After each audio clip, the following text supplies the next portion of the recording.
আপনি আমার দিনী বোন, আপনাকে আমি অনেক ভালোবাসি। আমি অনেক দূর থেকে এসেছি, আপনি টাঙ্গাইলের মানুষ, আপনি শিক্ষিতা মহিলা, আপনাকে সম্মান করতে চাই।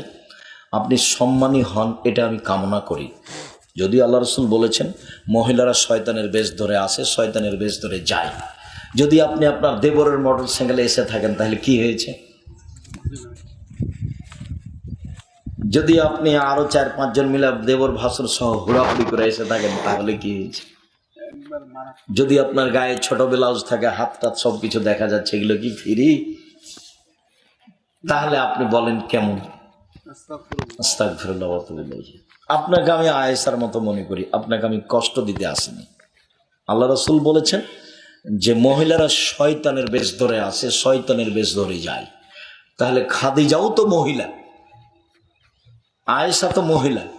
খাদিজা, আল্লাহ রাসূল বলছেন, জিবরাইল বলছেন মুহাম্মদ সাল্লাল্লাহু আলাইহি ওয়াসাল্লাম শোনেন, ওই যে খাদিজা আসছে, আসলে বলবেন খাদিজা আল্লাহ তোমাকে সালাম দিয়েছে। খাদিজা জিবরাইল তোমাকে সালাম দিয়েছে। খাদিজা জিবরাইল বলে গেলেন এখনই তোমার জন্য জান্নাতে একটা ঘর বানানো হয়েছে, হীরা মুক্তা মাণিক্য দিয়ে, যেখানে কোনো হইচই নেই, যেখানে কোনো কষ্ট ক্লেশ নেই, তার নাম খাদিজা। সুবহানাল্লাহ। আসিয়া বলছেন আল্লাহ তুমি আমার জন্য তোমার কাছে জান্নাতে একটা ঘর তৈরি করো, আমাকে ফেরাউন থেকে রক্ষা করো। আসিয়া আল্লাহকে ঘর বানাতে বলছেন।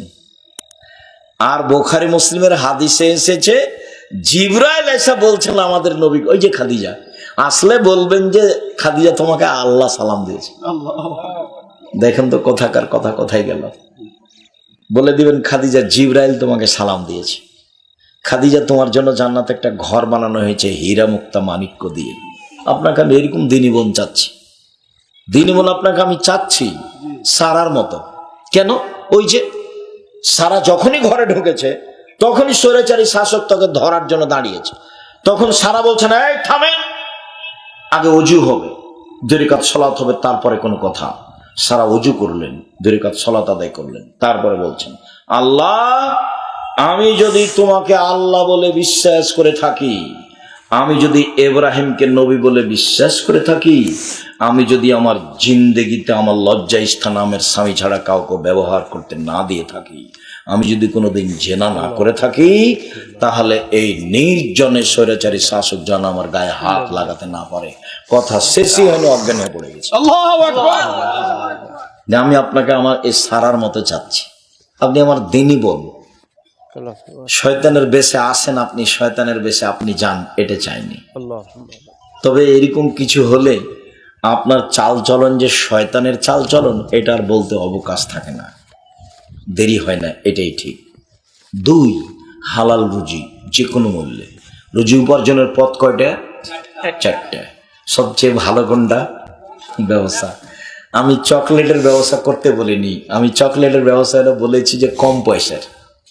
চকলেটের ব্যবসা মানে কম পয়সা, কম পয়সা থেকে শুরু। শ্বশুরের কাছে যৌতুক নিতে হবে না, সন্ধ্যা হতে হতে ফেরত দিতে হবে, দিতেই হবে। তোমরা বাপ বেটা ভিক্ষা করে খাবা, তোমার বাপের মুখখান দেখো, বাপ বসে আছে কি দেখো, মুখ কালো হয়ে গেছে। টাকা নিবা কেন? মানুষের কাছে কাজ করে খাও, মানুষের বাড়িতে কাজ করো, দিনমজুরি, চাকরি, জমি চাষ, ব্যবসা, হালাল রুজি। 3, কোরআন তেলাওয়াত যে কোনো মূল্যে, অল্প থেকে অল্প, অন্তত সূরা ইখলাস, অন্তত সূরা ইখলাস। 4, আড্ডা পিটা হারাম চিরদিনের জন্য। আড্ডা পিটা 2 ধরনের, একটা দোকানে বসে আড্ডা পিটছি, গল্প করছি, বদনাম করছি, আর মাথায় টুপি আছে, ল্যাংটা মেয়ে দেখছে, এটা হলো একটা আড্ডা পিটা। আর আরেকটা হলো যে মোবাইলে আড্ডা পিটা, ঘন্টার ঘন্টা ছবি দেখছি। এই 2টা আড্ডা পিটা হারাম, চিরদিনের জন্য হারাম। বলতো আমি কি কি বললাম? 1, 5 ওয়াক্ত সালাত, 2, হালাল রুজি, 3, কোরআন তেলাওয়াত, অন্তত সূরা ইখলাস 3 বার, 4, আড্ডা পিটা। আড্ডা পিটা 2 ধরনের, আড্ডা পিটা চিরদিনের জন্য হারাম। বাড়িতে কারফিউ জারি থাকবে। ভাইজান আপনাকে বলছে, আপনার বাড়িতে ওই যে প্রেসিডেন্ট আইয়ুবের মার্শাল্লাহ কারফিউ জারি থাকবে। কি? রাত 10টায় ঘুমিয়ে যেতে হবে, রাত 10টায় ঘুমাতে হবে, 3টায় উঠতে হবে। আল্লাহ 3 ভাগের 2 ভাগ পার হলে নেমে আসেন আপনার সাথে কথা বলার জন্য। শুধু আপনার সাথে কথা বলার জন্য আল্লাহ নেমে এসেছেন। কিছু বলেন, কি বলবেন?